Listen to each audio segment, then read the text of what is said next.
In the world of air travel, some tickets are simply a means of transportation. But for Danica Thompson, that first-class seat on the Skylux Airways flight that afternoon wasn't just a place to sit, it was fate's quiet declaration. You belong among those who shape the skies. The atmosphere at Atlanta's Hartsfield-Jackson International Airport buzzed as usual. Automatic doors spun relentlessly, suitcase wheels scraped across gleaming stone floors, and farewells were broken by flight announcements echoing from loudspeakers. Amid the bustling crowd moved a black woman, quietly, gently like a breath slipping through the noise. Danica Thompson. No one noticed her. She didn't want them to. Danica wore a simple black suit, buttoned high and neat, with unscuffed leather loafers. On her shoulder rested a soft chestnut leather laptop bag. No brand, no flash. Everything about her was measured, just enough. Just like her. Humble, composed, but unwavering with every step. She walked straight to the check-in counter and handed over her booking code. Originally, her seat was in economy, an intentional choice. But at the very last minute, she changed her mind.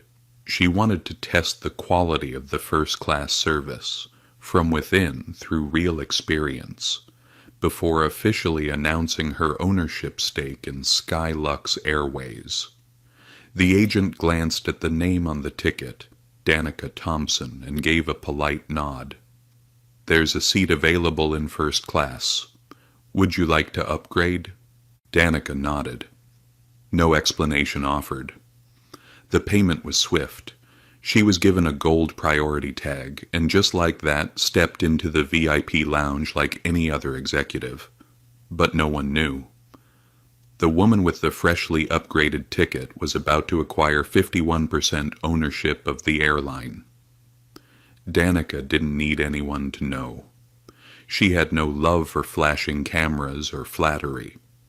What she needed was to see the truth, to understand the culture she was about to represent, and more importantly, she needed to know whether someone like her, a quiet, unassuming black woman, would be truly respected in a place touted as the pinnacle of service. Boarding began at 4:20 p.m. Danica calmly lined up at the priority gate. As she boarded the plane, she offered a warm smile to the first attendant, a young Asian man named Jake, who greeted her with a kind voice. Welcome aboard Flight 712 to Los Angeles. She stepped into first class, a tranquil, luxurious space, cream leather seats, light curtains separating it from economy. She chose seat 3A by the window. Placing her bag neatly, she sat down, adjusted the seat back, fastened her seatbelt, and exhaled gently. Everything seemed perfect, until Heather Cole walked in. Tall, blonde hair in a tight bun, uniform tailored to perfection. Heather was the one her colleagues jokingly called the Queen of First Class.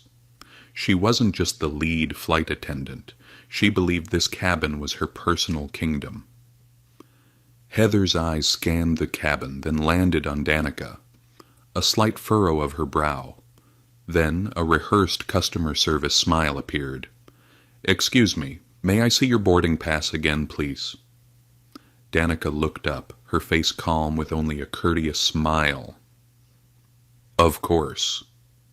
She handed over her phone, displaying the QR code. Heather looked at it, paused for a few seconds, then handed it back. Ah, yes, all good. The flight will be departing shortly. Everything appeared settled, but Danica could still feel it. That look, that initial frown wasn't accidental. It was a look she'd encountered many times before, suspicion, judgment. As if silently questioning, "Are you sure you belong here?" Danica turned back to the window. Her smile remained, but inside a chill began to spread. and she knew. This was only the beginning. The plane gradually filled up. Business travelers in expensive suits settled into their seats, their carry-ons slipping into the overhead compartments with practiced ease. Danica observed silently.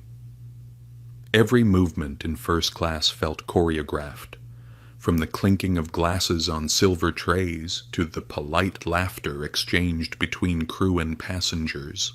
She wasn't seeking attention, but attention had already chosen her. Heather Cole moved down the aisle as if inspecting a stage before a performance. When she reached row 3, where Danica was seated, she paused. Not for long, just a few seconds, but her gaze was sharp and cold like a thin blade. No smile, no greeting, not a single indication of service. Danica glanced down at her seat, wondering if she was perhaps off-center. But no, everything was in place, every detail correct. Only she was wrong in Heather's eyes. Moments later, Jake, the young attendant from earlier, approached with a warm smile and offered her a glass of orange juice. "Thank you for flying with Skylux. If you need anything else, just ring the bell." Danica gave a gentle nod and replied softly, "Thank you. That's very kind of you." She couldn't help but notice the stark contrast between Jake and Heather, and the difference in treatment made that invisible boundary Heather was drawing all the more obvious. The captain's voice came over the intercom. "We'll be taking off in a few minutes. Estimated flight time to Los Angeles is about 4.5 hours. There may be light turbulence at mid-altitude, so please keep your seatbelt fastened when the sign is on." Danica fastened her seatbelt. Her eyes occasionally followed Heather, who continued tending to other passengers as if hosting an elegant gala. A gentle smile for the white man in seat 1A. A light handshake with the blonde woman in 2C. A cheerful inquiry about a business trip with the man in 3B. Danica? Not a word. She sat still, silently, but every fiber of her being was on high alert. She knew this. That expression. She'd seen it in boardrooms where people listened attentively to an idea until they found out it came from a black colleague. She'd heard that oddly emphasized tone when someone asked, "Which department are you in again?" With a suspicious glance. It wasn't loud, it wasn't crude, but it was clear and real. Once the flight reached cruising altitude, Heather began serving the main meal. The scent of warm food filled the cabin as the metal cart rolled softly over the carpet. She stopped at each seat, offered meal choices, even chatted about the weather in Los Angeles or a recent basketball game. When she reached Danica, there was no small talk, just a curt, emotionless question. "What'll it be?" Danica kept her slight smile, an ingrained reflex, a shield built over years. "If possible, I'd like the grilled chicken and a glass of water, thank you." Heather said nothing, no nod, no smile. She turned, fetched the meal, and placed it in front of Danica without a word. No napkin, no neatly placed silverware like she had done for the previous passengers. Danica looked at the tray, then gave a small nod to herself. "I get it," she thought. This wasn't in her head. Heather was deliberately treating her differently. But why? Because she was a black woman? Because she wasn't carrying a Hermes bag, or wearing a Rolex, or flaunting an elite membership card? Or simply because she didn't look like someone Heather believed belonged here? Danica still ate normally, giving away nothing. She took out her phone, switched to offline mode, and opened an internal company report. one that detailed Skylux's upcoming brand strategy overhaul. She would be the one to approve the final plan next week. The irony hit hard. At this very moment she, the one preparing to reshape the airline service culture, was being disrespected on the very aircraft she was about to own. Suddenly Danica stood up, quietly, without urgency. She intended to use the restroom, but after a few steps Heather immediately blocked her path. "Excuse me," Heather said softly but firmly. "First class should use the front lavatory. You should turn back." Danica paused, surprised. She glanced forward. The front lavatory had a line. "Oh, I thought first class could use either side," she asked gently. Heather pressed her lips. "I just like to keep things orderly, if you don't mind." Danica caught the subtext instantly, and this time the sting of humiliation swept across her cheeks like a cold wind. But she didn't scream. She didn't argue. She didn't react. Just one sentence in her mind. Note it.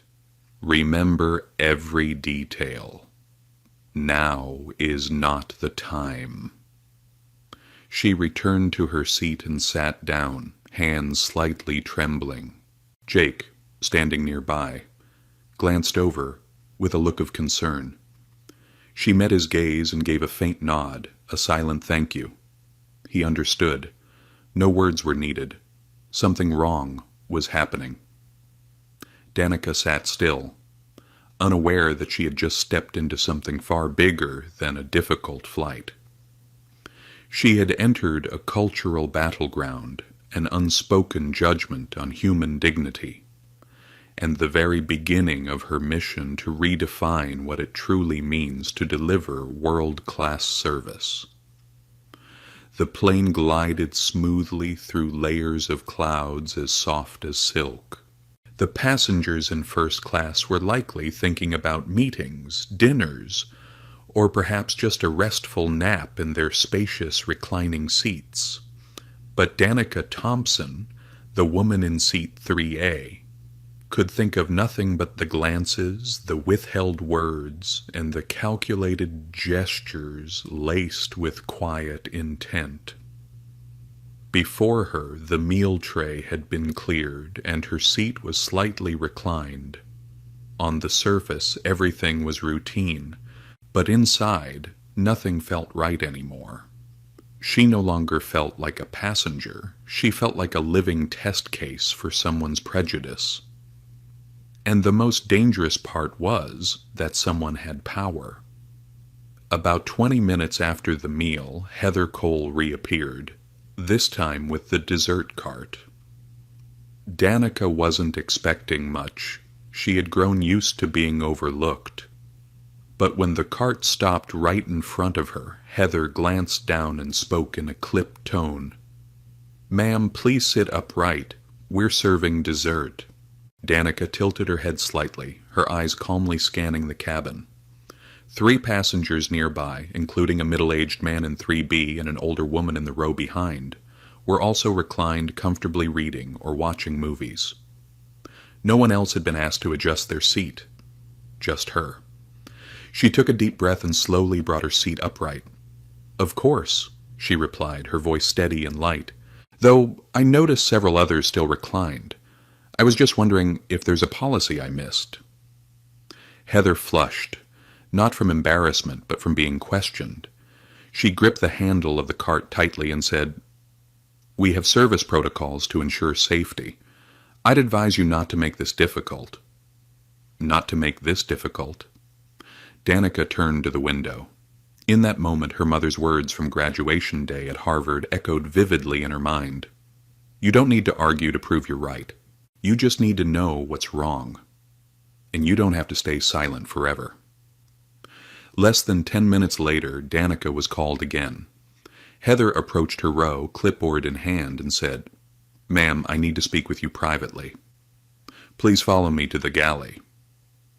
Jake from the back of the cabin looked at Danica, his eyes full of concern as if he wanted to say something, but he remained silent, visibly uneasy. Danica stood, adjusted her blazer, and said nothing. She followed Heather to the galley at the front of the aircraft, the space reserved for the cabin crew. The curtain closed behind them. First class fell silent. Heather didn't mince words. "We've received feedback from several passengers that you've been uncooperative and disruptive throughout the flight," she said. Danica stood upright, her voice low but clear. "Feedback from whom? And what specific behavior, if I may ask?" Heather avoided her gaze, her reply clipped and sharp. "There's no need to name names. The fact is, I've been observing as well, and if you continue to disregard our protocols, I'll have to recommend that you be moved to economy. If necessary, we can arrange for removal at the next stop." A wave of fury rose inside Danica, but she kept it contained. She stared at Heather, her eyes sharp and cold. "You're saying that a passenger who's sitting quietly, disturbing no one, breaking no rules, can be removed from first class simply because you feel like it?" Heather took a half step back, not from fear, but from being forced to face the truth. What she was doing couldn't be justified as standard procedure. Danica continued, her voice lower now, but resolute. "I paid for this seat. I've caused no trouble. But if you continue this discrimination, I won't just file a complaint. I'll do much more than that." Heather opened her mouth to respond, but Danica had already turned and walked out of the galley, back to her seat. She could feel eyes following her. The black woman seated behind her leaned forward and whispered, "You all right, baby? That woman's got my blood boiling." Danica offered a soft smile and nodded gently. "Thank you. I'm all right. But maybe not for long." And at that moment Danica knew. She was standing at a crossroads. Stay silent and let it continue? Or speak up, not just for herself, but for the fairness owed to every person who would one day step into first class with a skin color, gender, religion, or background that Heather didn't deem worthy? The truth was, Seat 3A wasn't just a place to sit, it was a symbol. And Danica was about to stand for it. Time seemed to stretch twice as long after the encounter in the galley. It was no longer just a flight. It had become a test of dignity. Danica sat upright, her hands gently clasped together on her lap. She didn't close her eyes. She didn't read the in-flight magazine. She didn't turn on the entertainment screen. She just waited. Waited to see how far Heather Cole would go. And if necessary, she was ready. Jake, the young flight attendant, glanced toward Danica several times as though he wanted to say something, but then lowered his gaze and returned to his duties. He didn't dare intervene publicly. Heather was the lead flight attendant, but it was clear he was uncomfortable. In his eyes, the woman in Seat 3A was no troublemaker. The atmosphere in the cabin had started to shift. Some passengers began whispering. The man in 3B, Danica's seatmate, glanced over at her several times as if he wanted to strike up a conversation. An older passenger behind them even rang the call button and softly asked Jake, "What's the name of that blonde flight attendant? I need to file a complaint." Jake looked startled, then leaned down and quietly replied, "Her name is Heather Cole, lead flight attendant." The black woman nodded, pulled out her phone, and began typing notes. Her lips were tight, her eyes full of determination. Less than 15 minutes later, a voice came over the PA system. "Ladies and gentlemen, this is your captain. We are handling a minor issue in the first-class cabin. If the situation escalates, the flight may need to be diverted for safety. Thank you for your cooperation."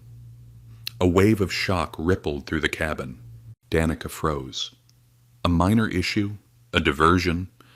She bit her lip. Clearly, Heather had reported a false version of events to the crew, and now an official warning had gone out.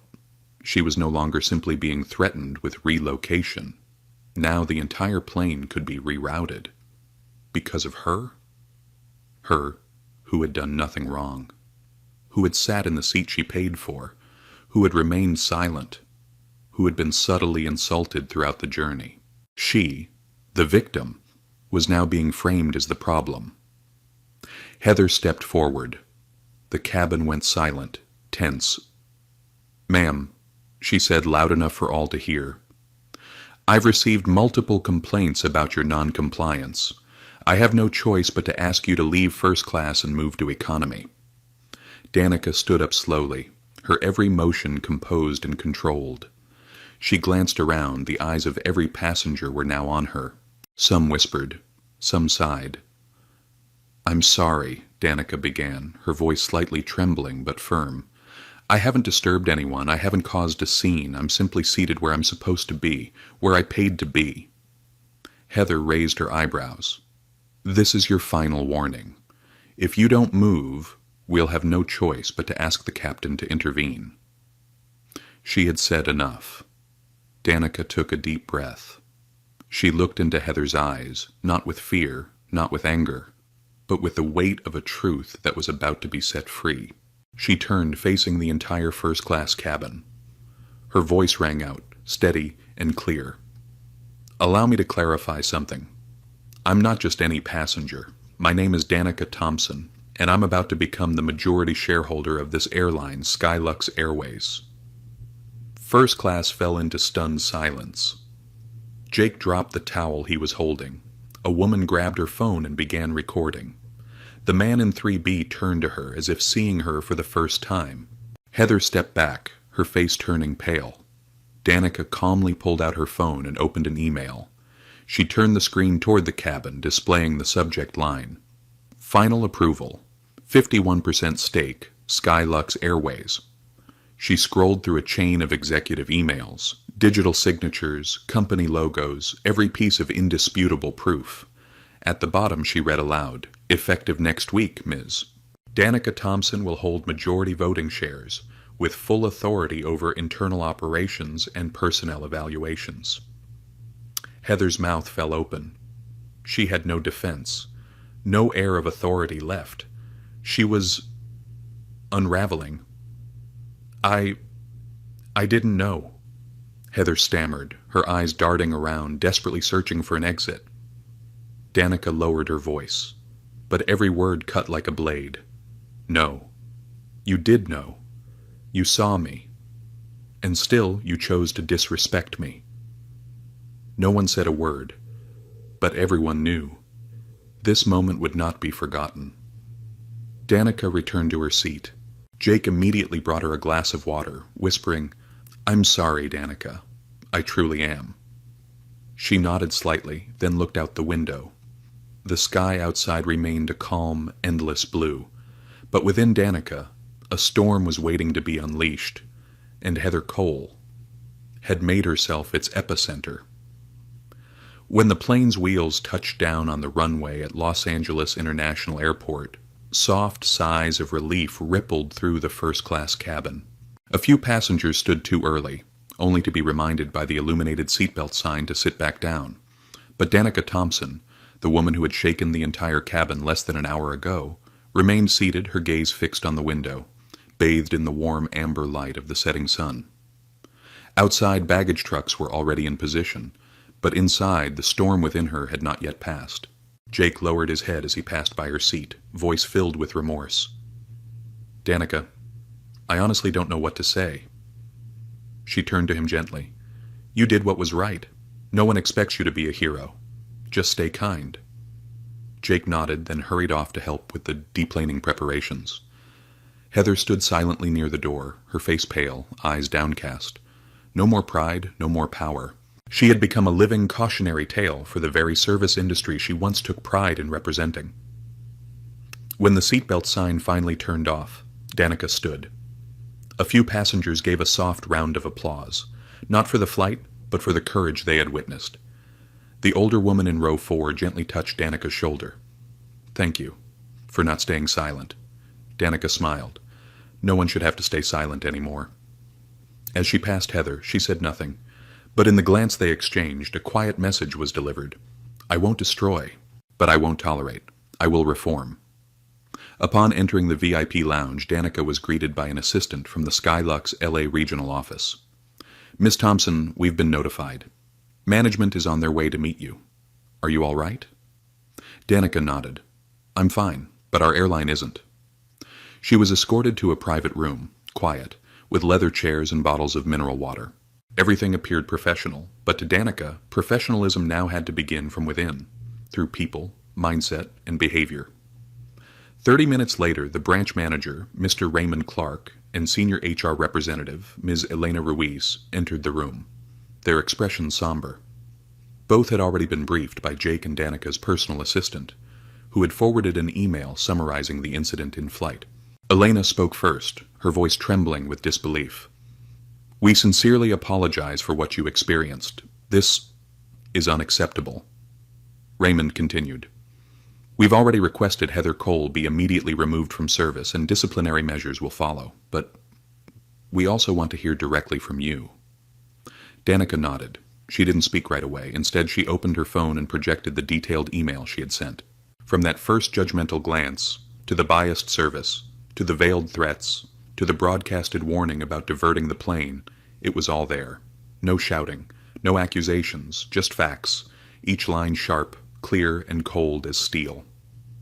After reading, Elena rested her hand on the table and quietly said, "This isn't an isolated incident. This is a systemic failure." Danica nodded. "That's right. And I'm not here to fire a single person. I'm here to fix the entire structure." Raymond raised an eyebrow. Danica continued, her voice calm but firm. "I will request that Heather Cole be suspended, not to punish, but to enroll her in comprehensive training on diversity, equity, and inclusion. If she can't pass, she won't return. I will also implement an anonymous conduct evaluation system, so passengers can report issues without fear of being ignored.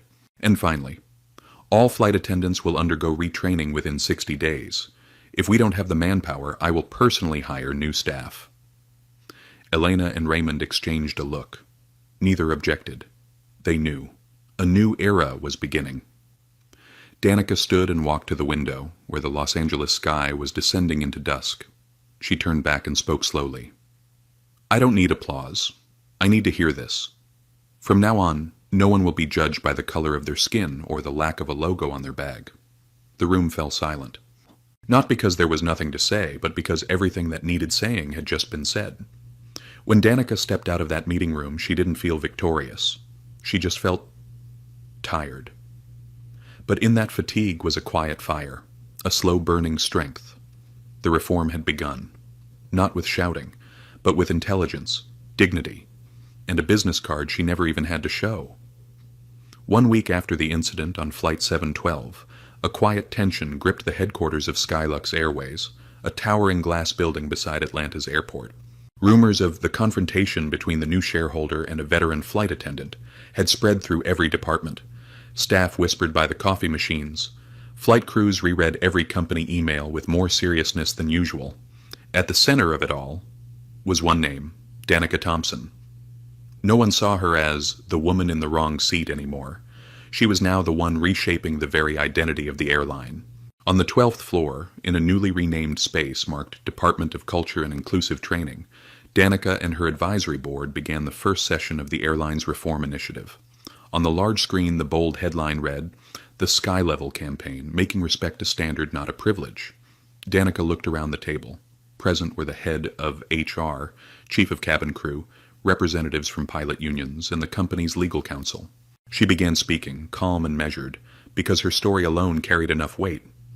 A first-class seat doesn't prove who you are, but how you're treated in that seat says everything about how an organization sees people. Skylux will no longer be a place where someone must prove their identity to be respected. We won't train our staff to spot important passengers. We'll train them to see everyone as important. The room fell silent. Some nodded.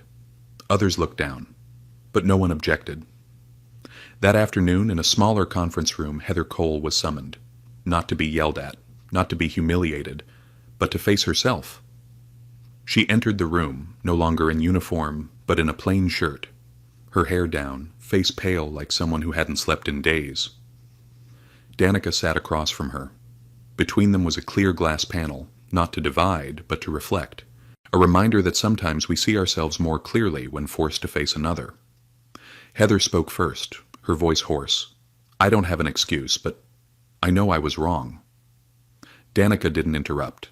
She let Heather speak, and that was the hardest part. to recount her own actions aloud and truly grasp them. Heather lowered her head. I think I got caught up in the power I thought I had. Every day, watching who stepped into first class, I judged, I assumed. I thought I was just doing my job. But in truth, I was sorting people. You didn't need to raise your voice to shame me. Your silence that day said everything. Danica looked directly at her, not with contempt, but with clarity. Do you believe you deserve forgiveness? Heather paused for several seconds, then replied, No, but I want to make it right. I've already requested to join the training program. I know no one will trust me immediately, but if given the chance, I'll prove myself. One flight at a time, one action at a time. Danica nodded. She didn't need promises. She needed action. I don't need you to bow your head. I need you to lift it with a new perspective, one that doesn't see color or handbag brands but character. You'll be suspended, but I'm also proposing this. You'll be the first to enroll in the Sky Level program, and if you pass with top results, you may return, but not as chief flight attendant. Heather nodded, her eyes welling with tears. Thank you, not for going easy on me, but for not treating me the way I treated you. The following week, the comprehensive reform campaign began. Every Skylux flight attendant, from new hires to veterans, was required to complete diversity and equity training. An anonymous passenger feedback platform was launched across the system. Internal monitoring stations were established, not for punishment, but to promote growth. Danica didn't rule from a pedestal. She visited airport bases and employee lounges, listening to stories, from single-mother flight attendants to immigrant logistics staff. Every story was recorded, contributing to the foundation of an airline that knows how to listen. And Heather? She started over. Not as a leader, but as a learner. In a classroom among former colleagues, she sat quietly, learning how to say hello with eye contact, how to apologize when doubting a passenger, and most importantly, how to keep prejudice from steering her profession. She had fallen deeply. But Danica didn't step on her. She handed her a ladder.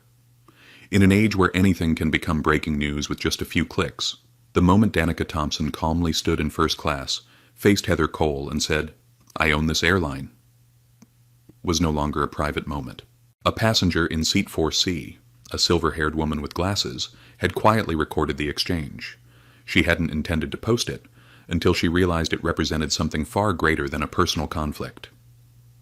4 days after the flight, the 58-second clip appeared on a modest account run by the Voices of Justice community, a group dedicated to spotlighting social injustice. No one expected it to spread like wildfire. Within just 24 hours, 1.2 million views. Hashtag #CheerDanicaDeserves respect topped Twitter. Captions filled the internet. Who knew the woman kicked out of first class was the owner of the airline? When kindness isn't respected, the truth shakes the entire system. Black women don't need to shout to bring change. Danica is proof. The media jumped in swiftly.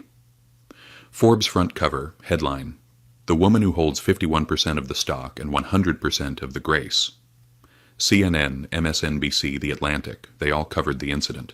Not for clickbait, but to ask a profound question. If this can happen to the largest stakeholder in the airline, what happens to those without power?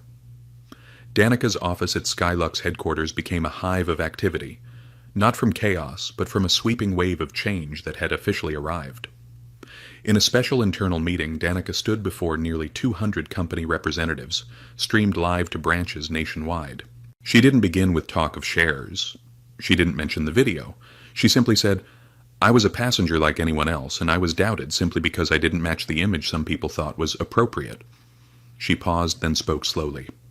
I don't need all of America to stand with me. I just need us, the people of Skylux, to stand for what's right.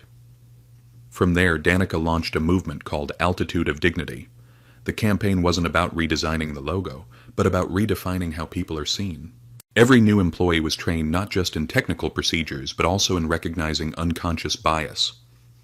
Open dialogue sessions with passengers were held at major airports, spaces where people could speak honestly about being overlooked, judged, or dismissed. Danica personally wrote a new service declaration, posted in every employee break room. Whether rich or poor, dressed in designer or casual, fluent in English or speaking with an accent, they all share one thing. They are human. And humans deserve to be treated with respect. As for Heather Cole, little was heard from her after the video. Some people expected her to be dragged through the media, publicly shamed, but Danica, as always, chose a different path. She met with Heather in private, handed her a blank sheet of paper with just one question at the top. Do you want to be remembered for your mistake or for how you corrected it? Heather cried. For the first time, not from fear, but because she knew she still had a chance to rebuild. She chose to complete the sky-level training with a perfect score. But she didn't return to her old position. Instead, she applied to become a training supervisor, a role where she now uses her own story to teach others how not to repeat her missteps. Danica emerged from it all, not as a victor, but as someone who dared to stand up and then open the door for others to rise with her. A journalist once asked her during an exclusive interview, "What do you think made your story touch so many people's hearts?" Danica didn't hesitate. Because I'm not the main character. We've all been doubted, dismissed, or pushed aside. But if, just once, we dare to step forward, to speak up, to hold on to our dignity, that's the moment we rewrite the entire narrative. The towering glass headquarters of Skylux Airways in Chicago gleamed under the late afternoon sun, reflecting golden light like a massive mirror. But today wasn't just another day, it was the annual shareholder meeting. And for the first time in the airline's history, it had drawn not only financial reporters, but also political and social analysts. Not because of profits, not because of market share, but because of one story and the woman at the center of it, Danica Thompson, the woman who just weeks earlier had been asked by a flight attendant to leave first class, the woman who now held more voting power than anyone else in that velvet seat-filled grand hall. Inside the conference room, the atmosphere was taut with expectation.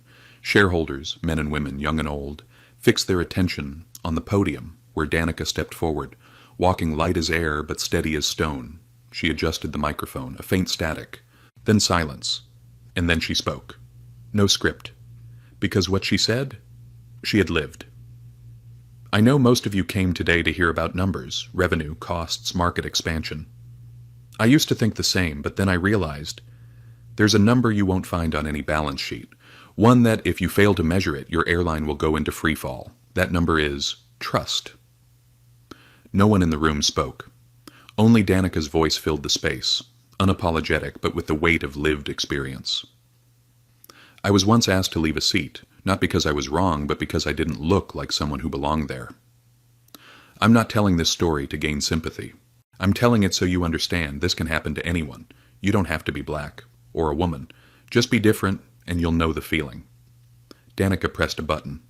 The screen behind her lit up with the simple words, "From policy to people, Skylux's humanized strategy." She continued, "We've spent millions upgrading aircraft, opening new routes, hiring growth consultants. But there's one thing you can't buy with a budget, a passenger's trust. And let me be clear, a service policy rooted in respect isn't just ethically right, it's strategically sound. When passengers feel respected, they return. When employees feel heard, they stay. When a brand can bow its head to learn from failure, the market will look up to us." She presented 3 strategic proposals: a real-time passenger experience tracking system using AI to analyze sentiment from anonymous feedback, the Flight Forward program, allowing employees to submit ideas to improve service culture, earn internal rewards, and apply for regional leadership roles, the Skybridge Scholarship, funding education for underrepresented youth passionate about aviation, helping them access a field long seen as inaccessible. The room echoed with the soft tapping of pens against the table, a silent signal of high-level approval used in place of applause. Danica understood. She had won them over, not with polished promises, but with a truth she had lived. She ended simply, "I'm not standing here because I'm the largest shareholder. I'm standing here because I was once treated like I was the smallest. And I will not let that continue, not under my name, and not under the Skylux banner. We will rise, but not by engines alone. We will rise by how we treat one another." As she stepped down from the podium, a longtime shareholder, Mr. Raymond Lutz, 73, who had held shares since Skylux was still a regional carrier, rose slowly to his feet. He said nothing. He simply bowed his head to Danica. A bow from an old generation offered to the one brave enough to change everything. The next day, headlines weren't sensationalized. Instead, The Atlantic wrote, Danica Thompson. When a woman doesn't choose to scream, she teaches an entire industry to listen. Success doesn't always applaud you, it watches silently to see how you handle resistance.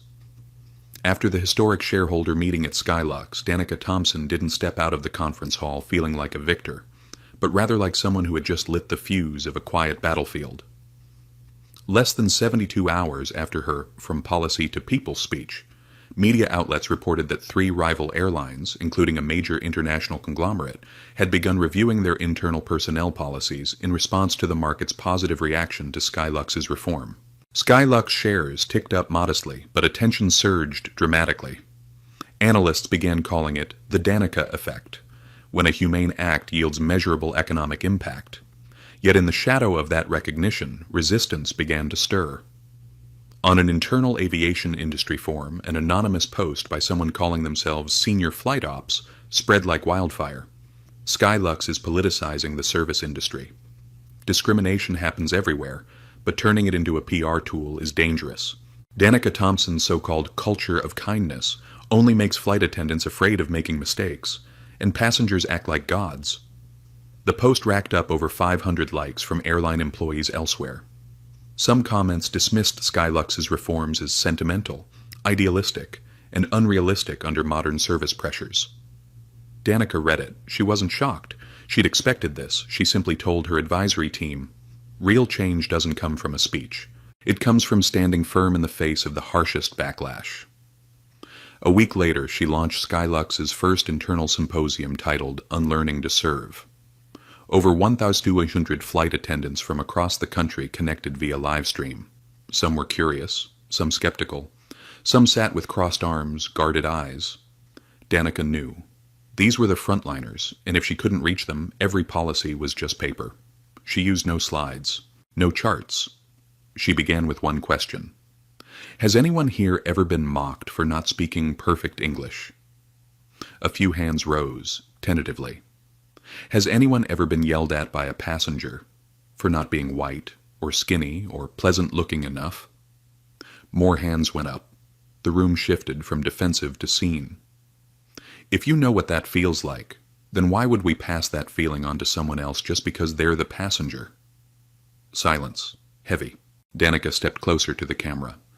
I'm not here to get anyone fired. I'm here to make sure we don't lose what matters most, our humanity and service.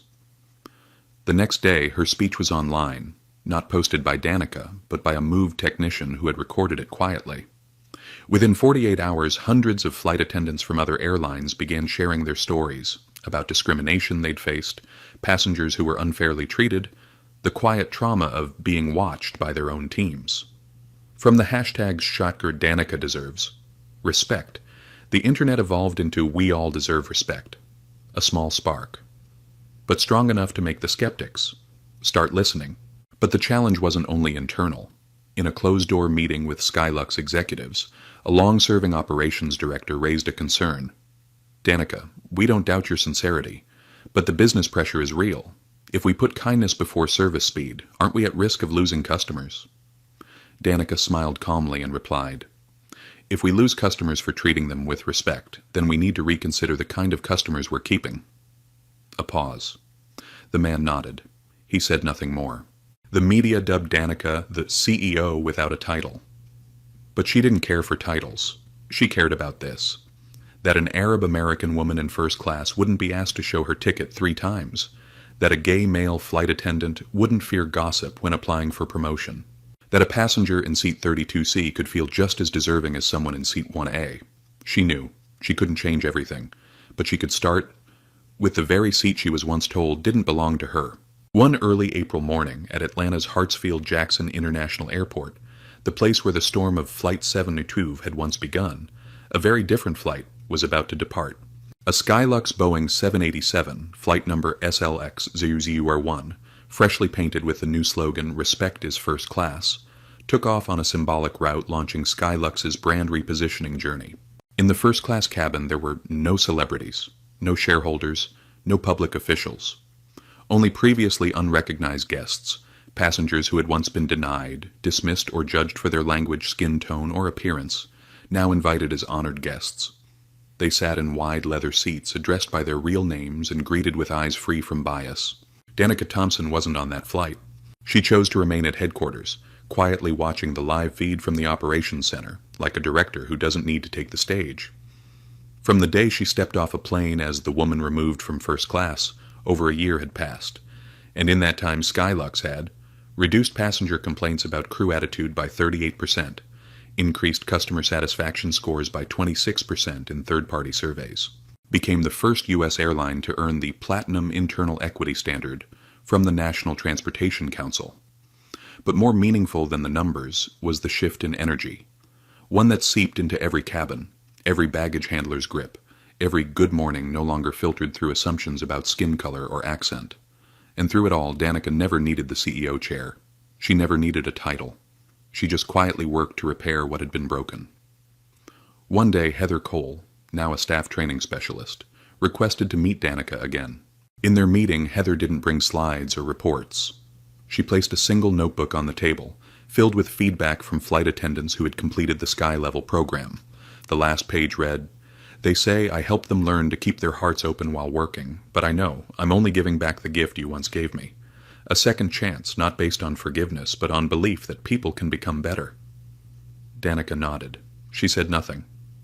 Because some truths need no words. At year's end, Skylux hosted its first Day of Dignity celebration at headquarters. Over 5,000 employees gathered, not to celebrate KPIs, but to celebrate the feeling of being seen and accepted in their Skylux uniforms, whether as flight attendants, engineers, or baggage crew.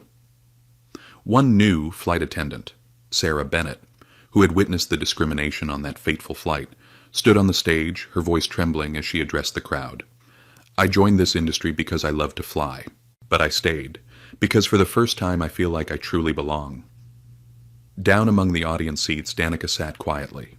No heavy makeup, no heels, no VIP badge. But every time someone mentioned the person who changed everything, all eyes turned toward her, not because of power, but because of dignity. At the end of the event, Danica was invited to give the closing speech.